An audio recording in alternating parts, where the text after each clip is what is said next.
कितने लोगों को भगवान पर विश्वास है? फिर से कंफर्म कराओ। अब ये बताओ, आप में से कितने लोगों के जीवन में चिंता और टेंशन है? जिनके जीवन में टेंशन है, चिंता है, डिप्रेशन है, वो हाथ उठाएं। आज दूर ना कर दिया तो फिर बताना। आज जिनके टेंशन चिंता है हाथ उठाओ फटाफट। जिनके चिंता और टेंशन है, आज के आज मिटाऊंगा आपकी चिंता और टेंशन। हाथ उठा के पहले बताओ, हाथ उठा लो फास्ट। चिंता टेंशन वाले लोग उठा लिए? चलो अब नीचे करो। आज आपकी चिंता मिटा के रहूंगा, आज आपकी टेंशन मिटेगी।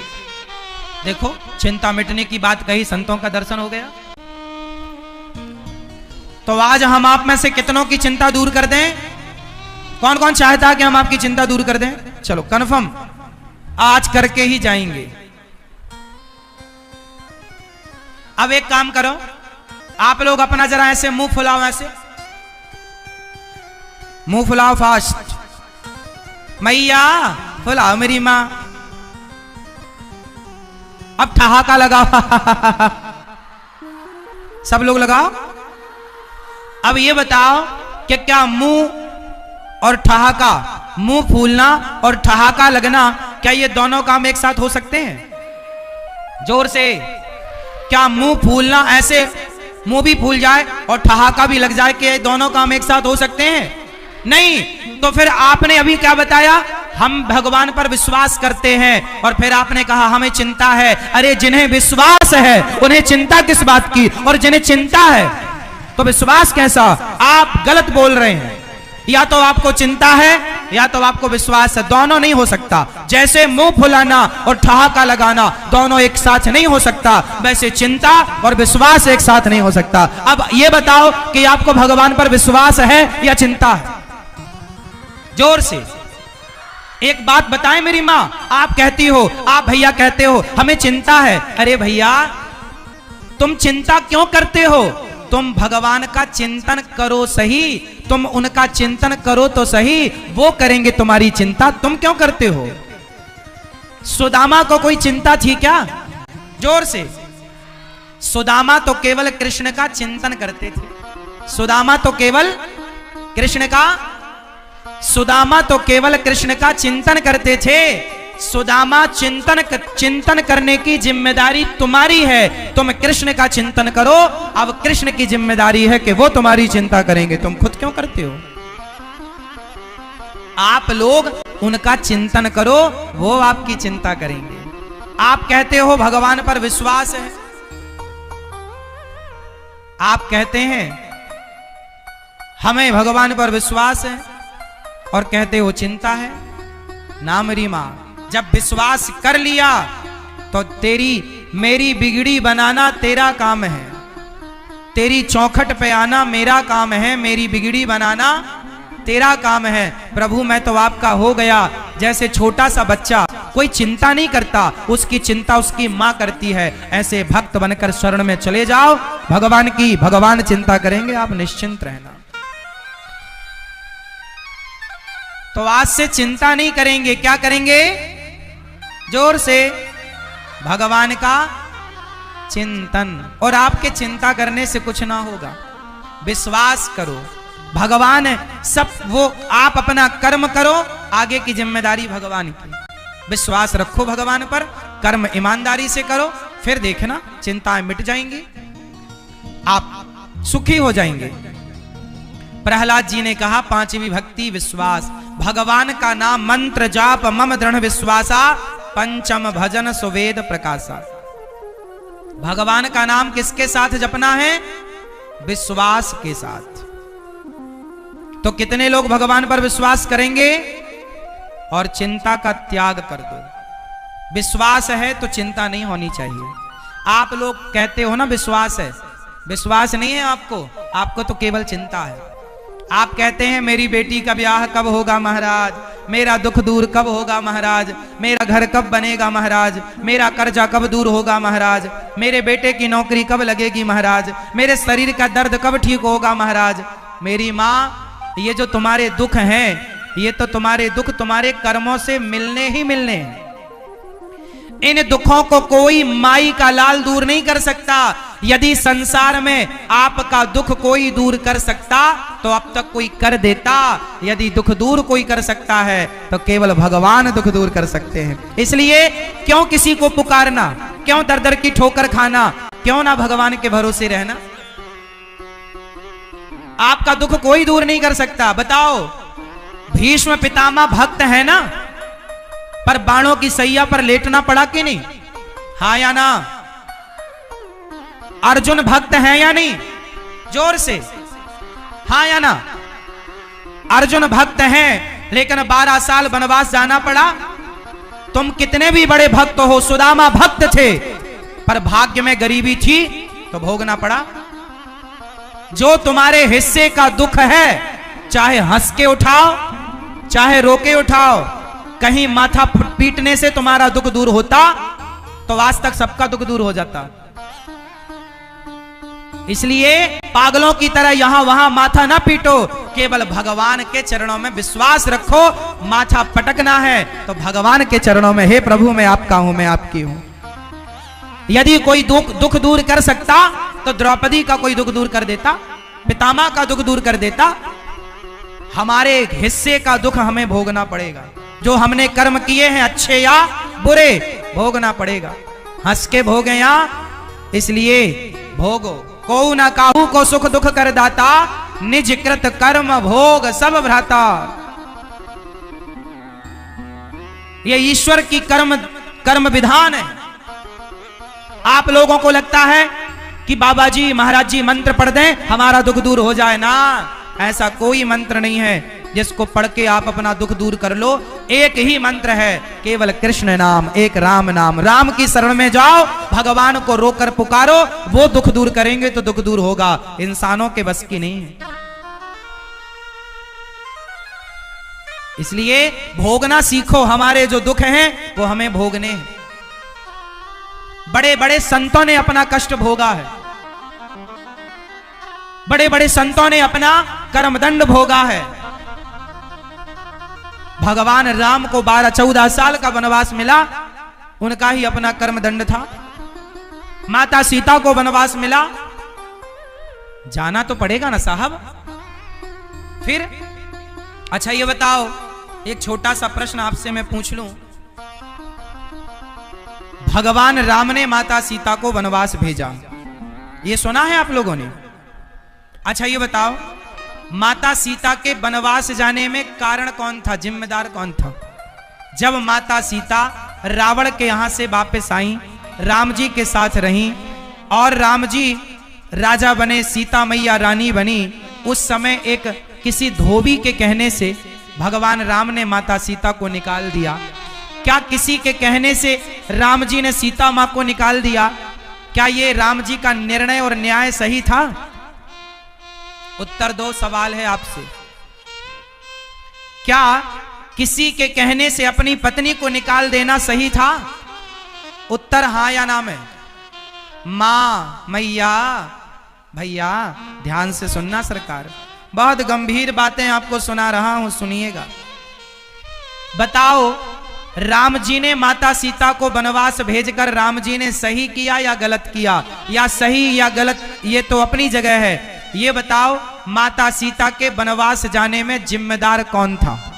उत्तर दो, कौन जिम्मेदार था?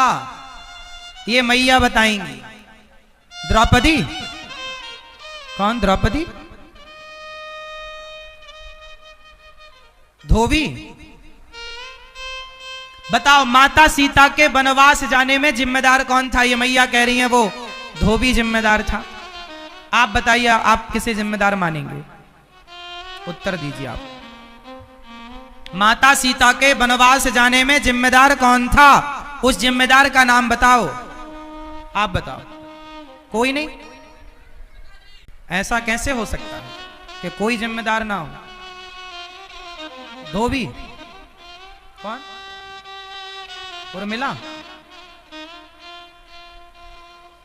आप बताओ, मैया आप बताओ। चलो भैया लोग बताएंगे।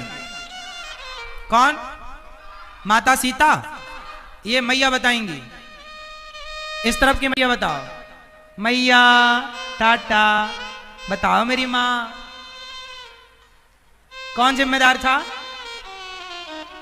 राम जी। इस तरफ एक भैया बोल रहे हैं राम जी। आज थोड़ा इस पर विचार कर लें। आज मैं जिम्मेदार को लाकर आपके सामने खड़ा कर दूं? कर दूं?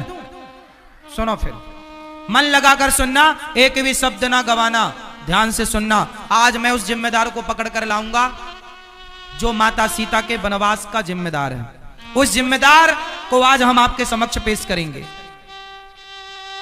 सुनो, कार्यवाही शुरू होती है। अब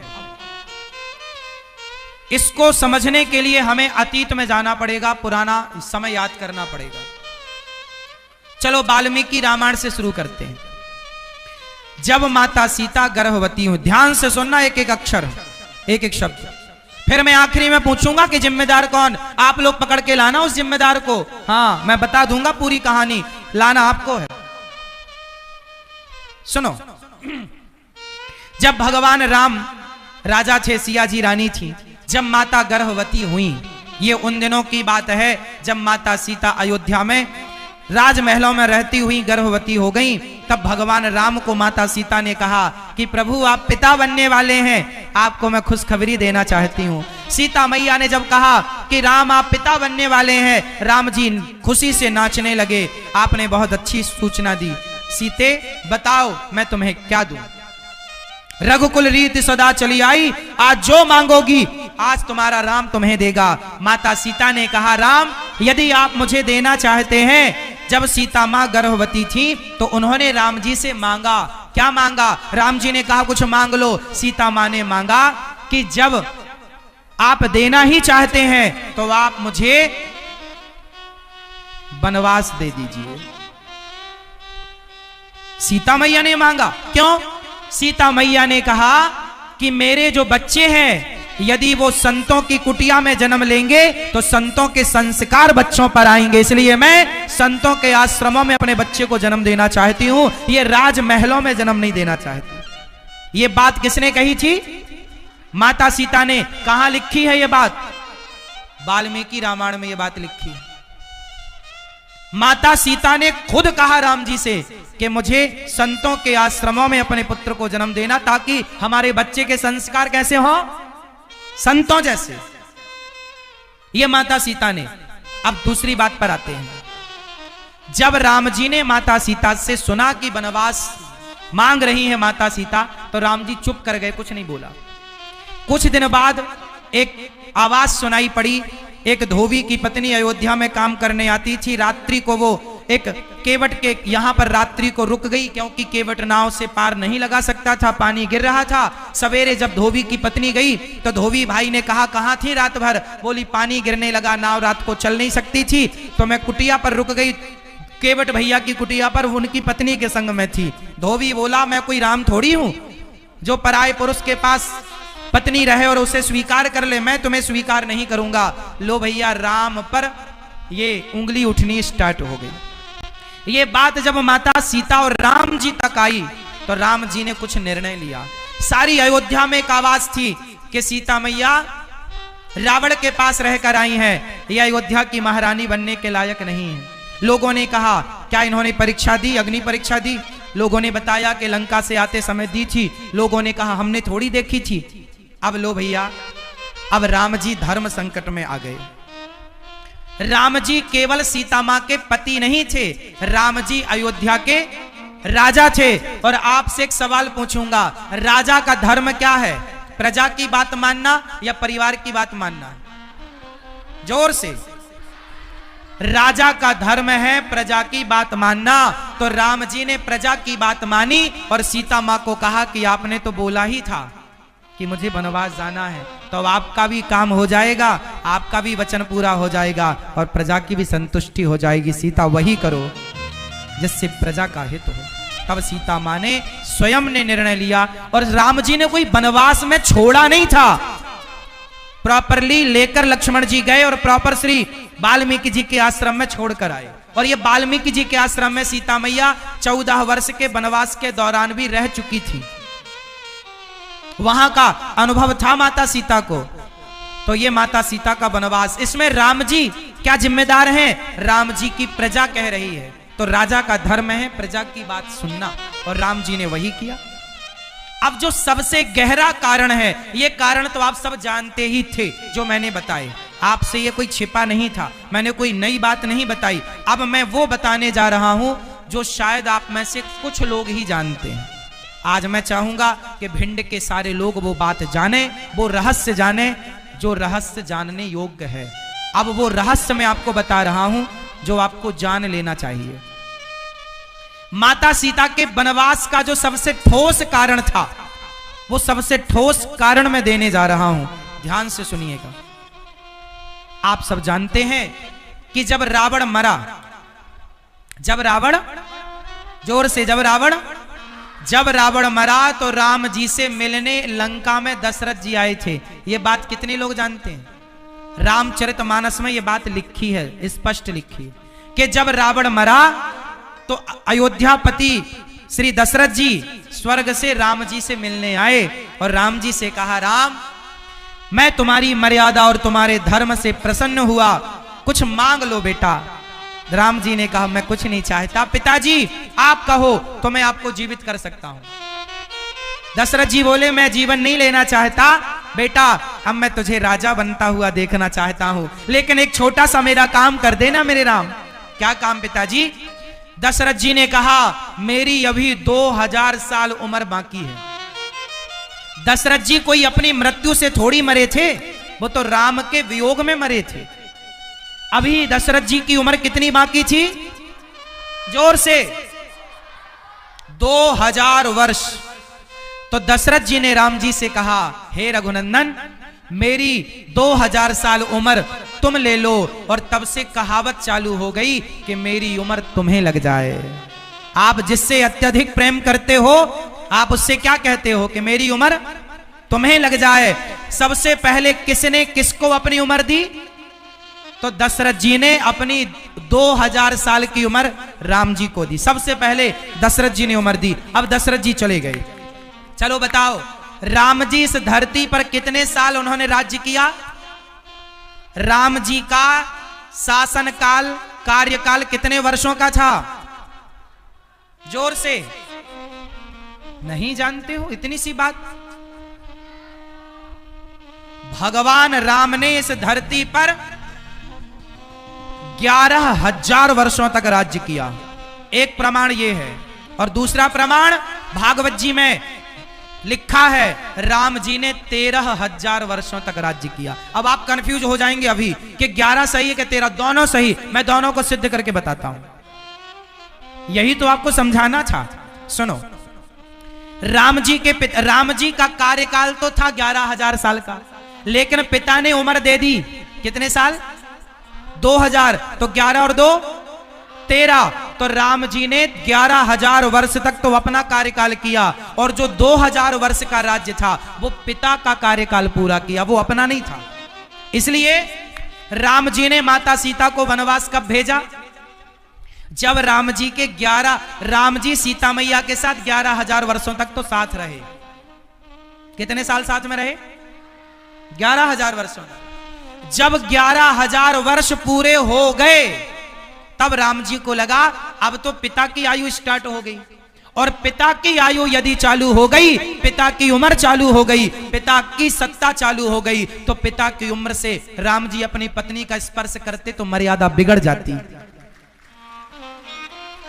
बताओ बिगड़ती कि नहीं? पिता की आयु से यदि सीता मां का स्पर्श होता तो वो ससुर सीता का स्पर्श करते, ससुर बहू, तो मर्यादा बिगड़ती। इसलिए राम जी ने कहा कि अब पिता की आयु चल रही है सीते, अब मुझे पिता की आयु में रहना है, इसलिए आपका वनवास, इसलिए सीता मां को वनवास, क्योंकि वो पिता की आयु थी। और रही राम जी की बात, यदि राम जी को माता सीता पर कोई संदेह होता तो रावण के यहां जिस दिन आई थी माता सीता, उसी दिन राम जी त्याग देते। यदि राम जी को सीता मैया पर कोई डाउट होता तो राम जी उसी दिन त्याग देते जिस दिन रावण के यहां से आई हैं। क्या राम जी को सीता माता पर कोई संदेह था? तो फिर उसी दिन त्यागते ना, फिर इतने दिन साथ में क्यों रहे? इसका मतलब राम जी को सीता पर कोई माता सीता पर कोई संदेह? ये तो समाज है साहब। इसलिए आप लोग कहते हो ना लोग क्या कहेंगे, कहने वालों ने तो माता सीता को भी कहा, इसलिए परवाह ना किया करो कि लोग क्या कहेंगे। लोग तो कहने ही बैठे हैं, आप तो अच्छा काम करते रहो, लोग कहने ही बैठे हैं। लोगों ने तो माता सीता को भी कहा है, कहने वालों ने तो माता सीता को भी नहीं छोड़ा। एक छोटा सवाल करूंगा यहां मैं आपसे, एक बात बताओ कि रावण ने जिन सीता मां को चुराया वो सीता मां कौन थी? क्या असली सीता मां को चुराया या छाया सीता को चुराया? रावण ने सीता मां को चुराया, तो असली सीता मां को चुराया कि छाया सीता को चुराया? आप बताओ। असली? सब बोलो। क्या असली सीता को रावण ने चुराया था? तो बताओ उस समय असली सीता मां कहां थी? अग्नि में वास कर रही थी। और वो जो छाया सीता थी वो कौन थी? वो माता वेदवती थी। मैया कौन थी वो? जोर से। वो माता वेदवती थी। असली सीता अग्नि में वास कर रही थी। रामचरितमानस में लिखा है ये सब कि मैं निशाचरों का जब तक नाश करूंगा तुम अग्नि में वास करो, माता सीता। तो रावण ने जो सीता चुराई वो नकली छाया सीता, वो माता वेदवती थी। एक बार वेदवती कौन है? ये ब्रह्मा जी की पुत्री हैं वेदवती। ये तपस्या कर रही थी राम को पति के रूप में पाने के लिए। रावण चला गया, इनकी तपस्या बिगाड़ी, इन्होंने श्राप दे दिया, तूने मेरी तपस्या बिगाड़ी है, मेरे कारण तेरा सर्वनाश होगा। वही सीता बनकर आई, राम को पति के रूप में चाहती थी और रावण का उन्हीं के कारण सर्वनाश हुआ। फिर उन्होंने कहा कि मैं आपको पति के रूप में कब प्राप्त करूंगी? तब राम जी ने कहा कलयुग में पा लेना। वही वेदवती कलयुग में पद्मावती बनकर आई और वही राम तिरुपति बालाजी बनकर आए। और तिरुपति बालाजी का नाम तो सुना होगा, तिरुपति बालाजी का विवाह माता पद्मावती से हुआ। वही थी वो विवाह इस जन्म में यहां कलयुग में संपन्न हुआ, त्रेता वाला। तो रावण ने जो चुराया वो असली चुराया ही नहीं था, ये बात तो भगवान जानते थे, तो राम जी को थोड़ी संदेह था। इसलिए कुछ लोग संदेह करते हैं माता सीता और राम के इस प्रसंग पर, इसलिए हमने आपको क्लियर बताया। इसका एक और